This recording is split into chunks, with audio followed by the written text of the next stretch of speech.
Lasenga.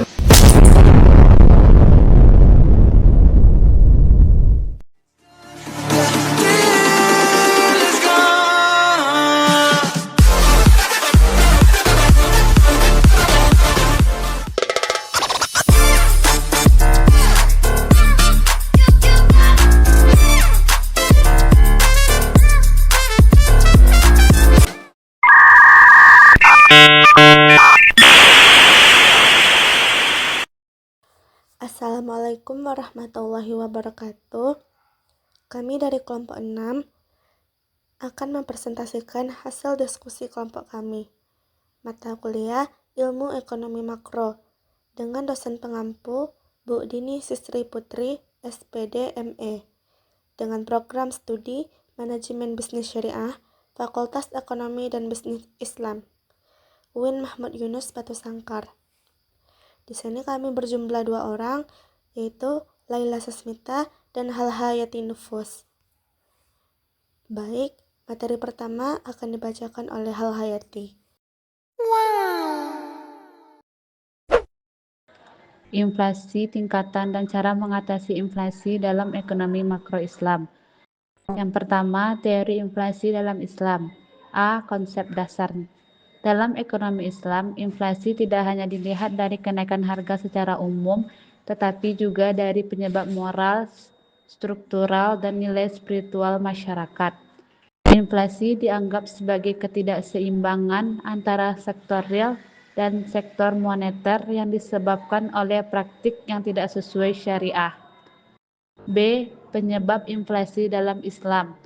Menurut Capra 1998 dan Karim 2014, inflasi dalam ekonomi Islam disebabkan oleh: yang pertama, pertumbuhan uang yang tidak sejalan dengan sektor real, misalnya pencetakan uang berlebihan tanpa peningkatan produksi barang atau jasa.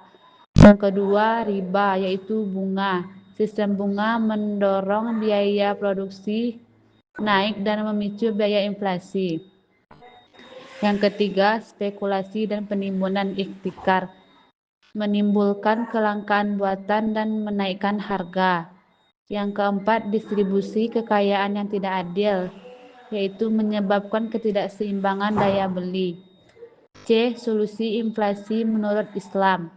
Yang pertama, melarang riba dan menggantikannya dengan membagi hasil, yaitu mudharabah dan musyarakah.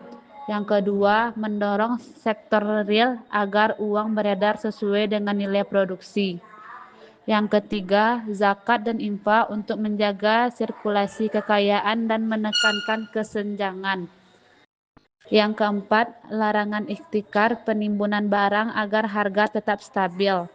Yang kelima, penerapan dinar dan dirham atau uang berbasis nilai real.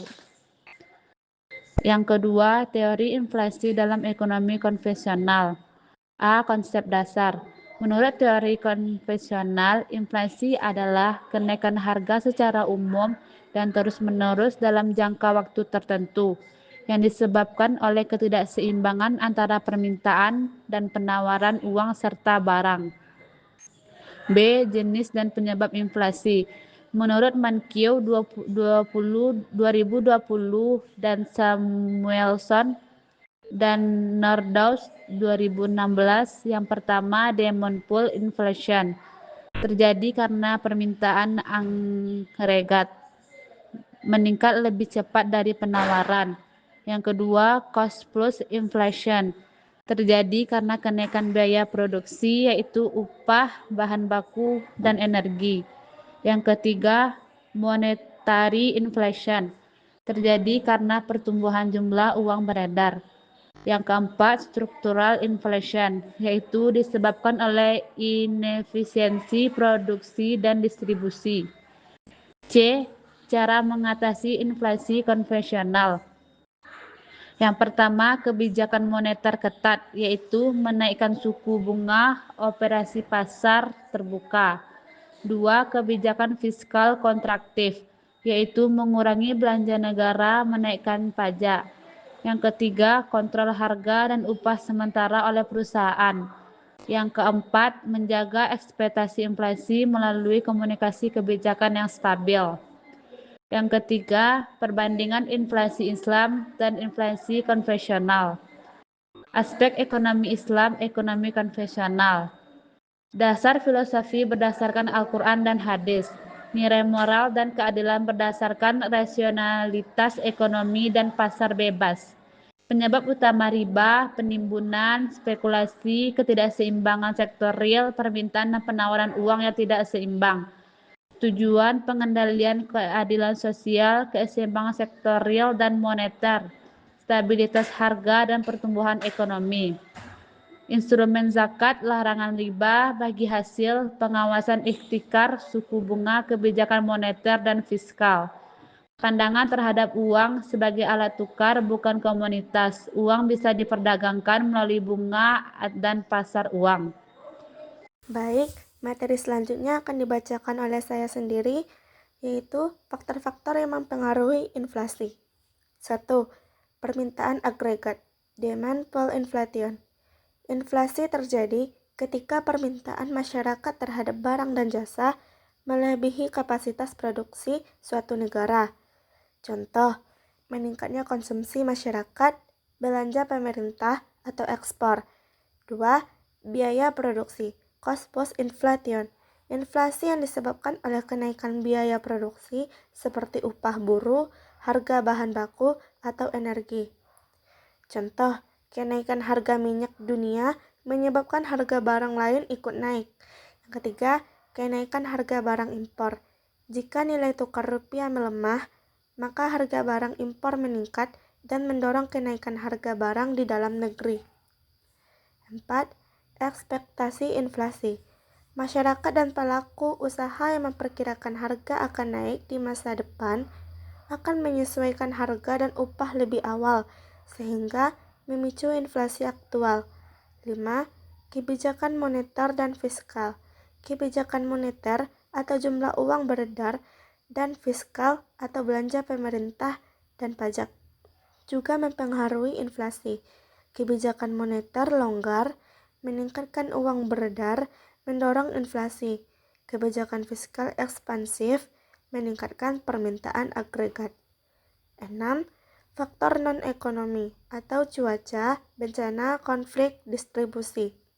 Gangguan distribusi barang seperti banjir, gagal panen, atau konflik menyebabkan kelangkaan barang yang akhirnya menaikkan harga. Selanjutnya, tingkatan inflasi dan cara mengatasi inflasi. 1. Tingkatan inflasi. Inflasi dapat dibedakan berdasarkan tingkat keparahannya. Menurut Sikirno dan Budiono, terdapat 4 tingkatan inflasi utama. Tingkat inflasi persentase kenaikan harga per tahun. Ciri-ciri dampak umum. A. Inflasi ringan. Kecil dari 10% per tahun. Kenaikan harga relatif kecil dan masih bisa dikendalikan. Tidak terlalu mengganggu perekonomian. B. Inflasi sedang. 10-30% per tahun. Harga naik cukup cepat, namun masyarakat masih dapat menyesuaikan diri. Menurunkan daya beli sebagian masyarakat. C. Inflasi berat. 30-100% per tahun. Harga-harga naik tajam dan sulit dikendalikan. Nilai uang menurun drastis, tabungan kehilangan nilai. D. Hiperinflasi. Besar dari 100% per tahun. Terjadi lonjakan harga ekstrem dan tidak terkendali. Sistem ekonomi bisa runtuh. Uang kehilangan fungsi sebagai alat tukar. 2. Cara mengatasi inflasi.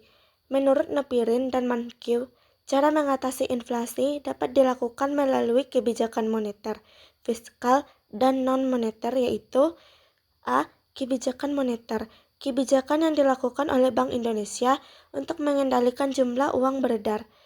Menaikkan suku bunga atau BI rate, mengurangi permintaan kredit. Operasi pasar terbuka. Menjual surat berharga untuk menyerap kelebihan uang. Meningkatkan cadangan wajib minimum atau GWM. Mengurangi kemampuan bank menyalurkan kredit. B.